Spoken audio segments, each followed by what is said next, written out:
ये हफ्ता mains health week होने वाला है और इस हफ्ते में हम थोड़ा सा समझ लेते हैं कि क्या क्या परेशानियां किस उम्र में पाई जा सकती हैं मेन में और क्या चीज़ों का हमें ध्यान रखना चाहिए। यदि हम बहुत यंग एज से स्टार्ट कर दें, बचपन से स्टार्ट कर दें, कई बार बच्चों के अंदर स्पेशली बॉयज़ के अंदर दो कंडीशंस हम देख सकते हैं। एक को फाइमोसिस कहते हैं और एक को रिफ्लक्स कहते हैं। रिफ्लक्स यानी कि यूरिन बैक फ्लो कर रहा है और इन्फेक्शन बार बार हो रहा है, और फाइमोसिस मतलब जो स्किन है, फोर स्किन है, चमड़ी है, वो पीछे नहीं जा रही है लिंग की और उसके कारण वहाँ पर प्रॉब्लम महसूस हो रही है। यदि ऐसी कोई भी प्रॉब्लम्स होती हैं तो इनको अर्ली डिटेक्ट करना और अर्ली ट्रीट करना एक इम्पॉर्टेंट एस्पेक्ट होता है इस उम्र में, वरना बार बार इन्फेक्शन होने का रिस्क होता है।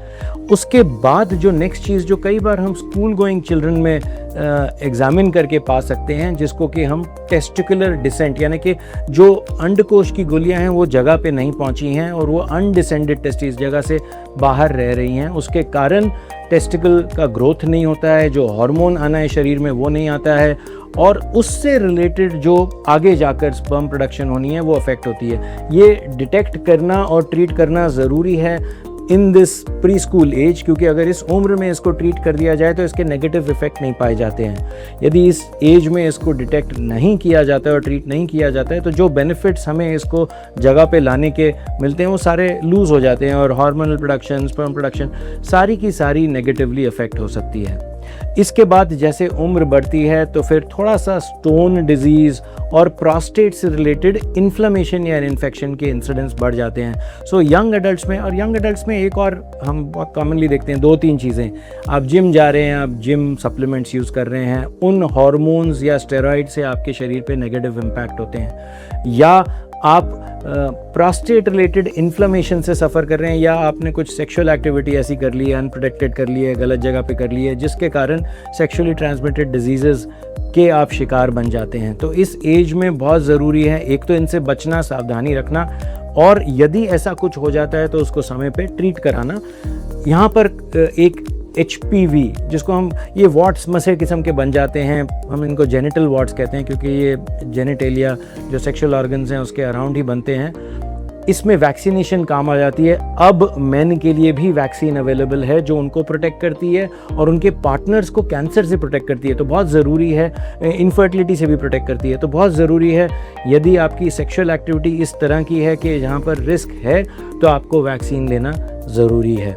इसके बाद फिर नेक्स्ट एज आ जाती है जहाँ पर हम सेक्सुअल फंक्शन और फर्टिलिटी की बात करते हैं, क्योंकि अब आप शादीशुदा उम्र की बात कर रहे हैं, जब ये बहुत इंपॉर्टेंट फैक्टर बन जाता है। और यहाँ पर अगर कोई प्रॉब्लम महसूस की जा रही होती है तो अगेन उसका ट्रीटमेंट होना, सही जगह पे जाना। हम देखते हैं कि बिकॉज ऑफ एक गिल्ट, स्टिग्मा, आप जाते नहीं हैं एंड्रोलॉजिस्ट के पास, यूरोलॉजिस्ट के पास, आप नीम हकीम से कुछ दवा चूरन लेने की कोशिश करते हैं, जिसका असर शरीर पे किस प्रकार का होता है वो हमें पता ही नहीं चलता है।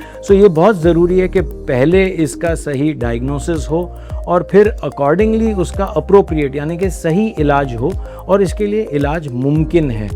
जैसे जैसे उम्र और बढ़ जाती है तो हाँ, इरेक्टाइल डिसफंक्शन की प्रॉब्लम बढ़ सकती है, बट जो मेन इशू बड़ी उम्र, वृद्ध उम्र में आती है उसको हम प्रोस्टेट ऑब्स्ट्रक्शन कहते हैं। और प्रोस्टेट ऑब्स्ट्रक्शन पेशाब की सारी दिक्कतें दे सकता है, बार बार पेशाब आना, रुक के आना, रात को बार बार उठना पड़ना, और इसके लिए दवाइयाँ भी उपलब्ध हैं और इसके लिए आजकल बहुत आधुनिक इलाज भी उपलब्ध हैं। इसमें से एक इलाज जिसको हम रेज्यूम कहते हैं या वाटर वेपर ट्रीटमेंट कहते हैं या स्टीम ट्रीटमेंट कहते हैं, एक बहुत सिंपल, सेफ और इजी इलाज है जिससे कि हम प्रोस्टेट को डिसॉल्व कर सकते हैं। ये एक किस्म से ओवरव्यू है कि किस किस्म की प्रॉब्लम्स मेन फेस कर सकते हैं, और यदि हमने देखा कि ये सारी डिफ़िकल्टीज़ आप फेस कर रहे हैं, इनमें से कुछ भी किसी भी उम्र में आप जानते हैं कि कोई डिफ़िकल्टी हो सकती है, तो आप हमसे संपर्क कर सकते हैं और हम आपके सवालों का जवाब और आपकी सहायता ज़रूर करेंगे। धन्यवाद, थैंक यू।